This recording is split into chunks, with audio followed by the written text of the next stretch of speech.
sem mais delongas, vamos para os nossos entrevistados de hoje, porque hoje está muito bom.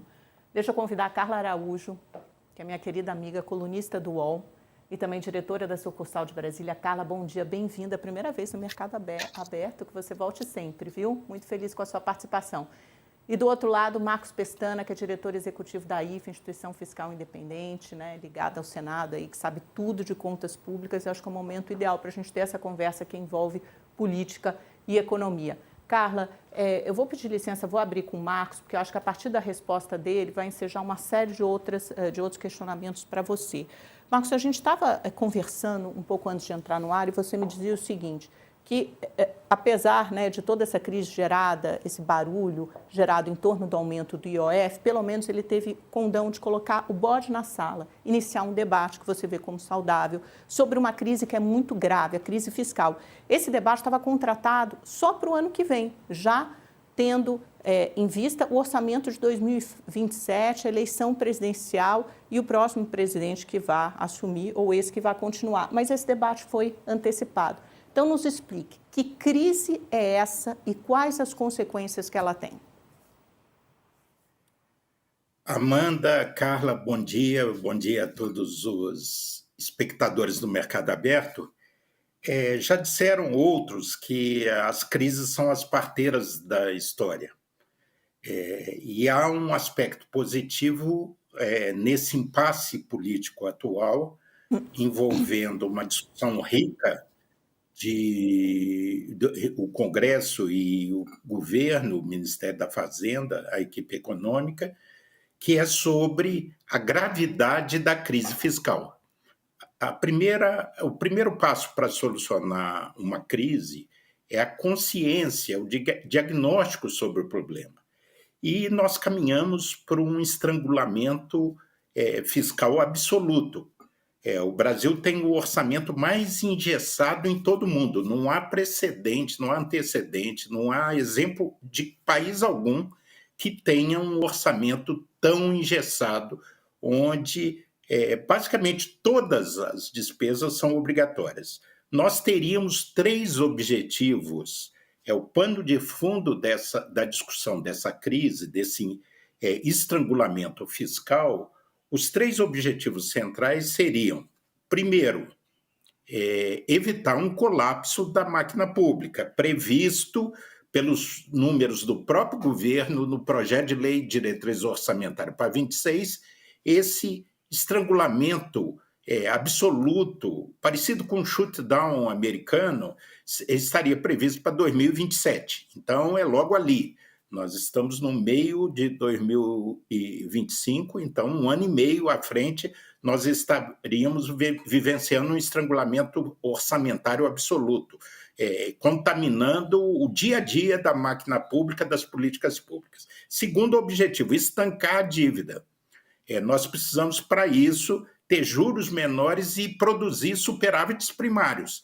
Mas a gente fica dando sangue, suando a camisa para zerar o déficit. Nós precisaríamos, segundo a IFE, de um superávit em torno de 2% do PIB. E sequer conseguimos empatar o jogo, zerar o placar com déficit zero.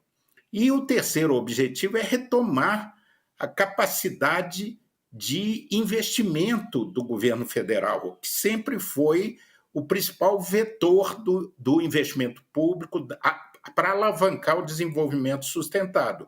Hoje, de um total de receitas livres, primárias, correntes, líquidas, você tem um orçamento. O que o presidente, o governo tem para governar em 2025?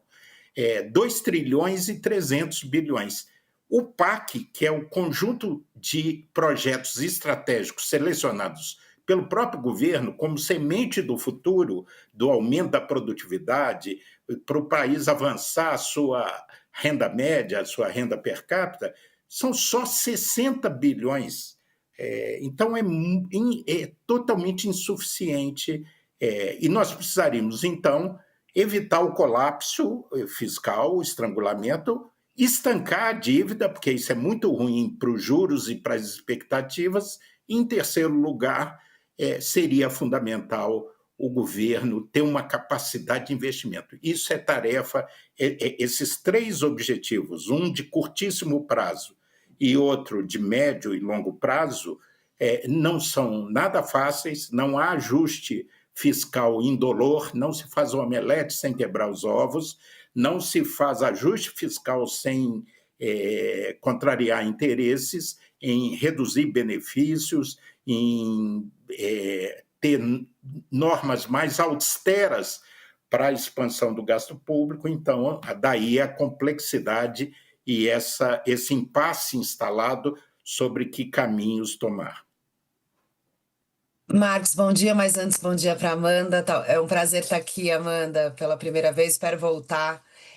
Marcos, você fez um cenário aí bem complexo das contas públicas e o governo tem atacado, né, depois de muita discussão, a questão do IOF de certa parte revogado, o governo mandou medidas provisórias e medidas agora que estão no Congresso que tentam mexer na questão da arrecadação, né, com elevação de tributos. Não necessariamente atacam despesas.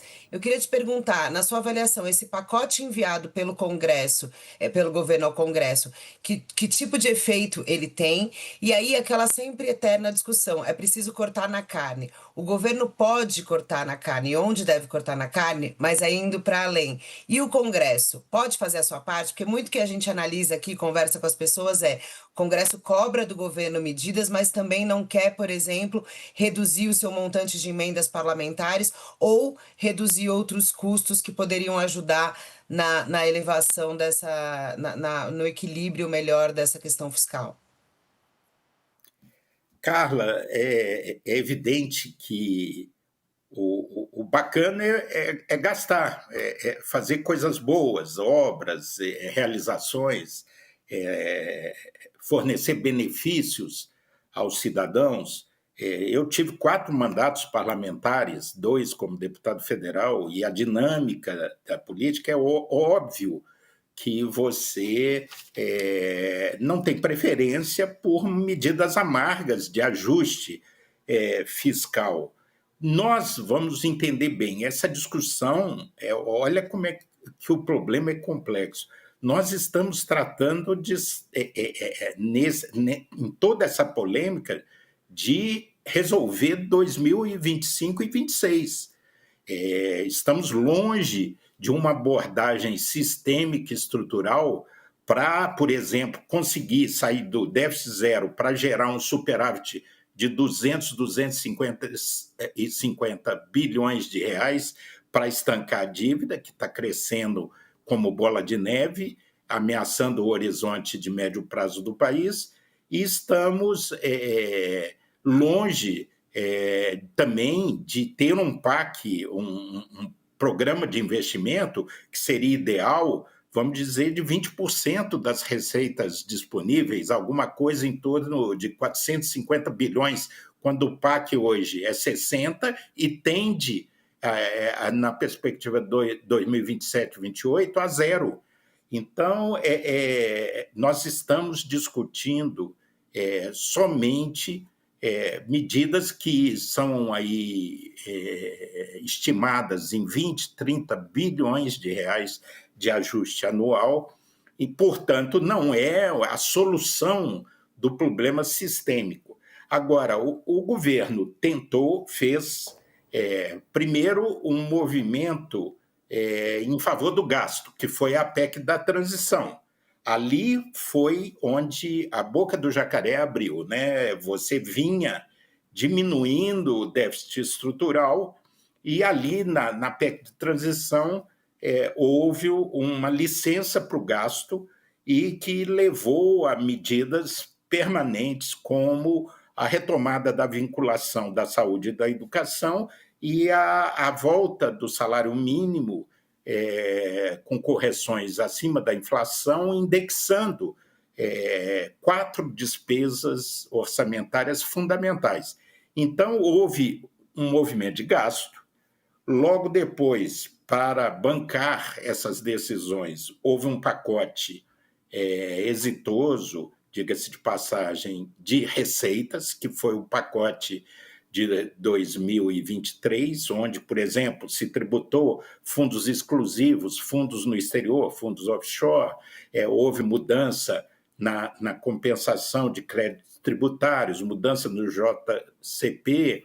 Então, uma série de ajustes pela Receita.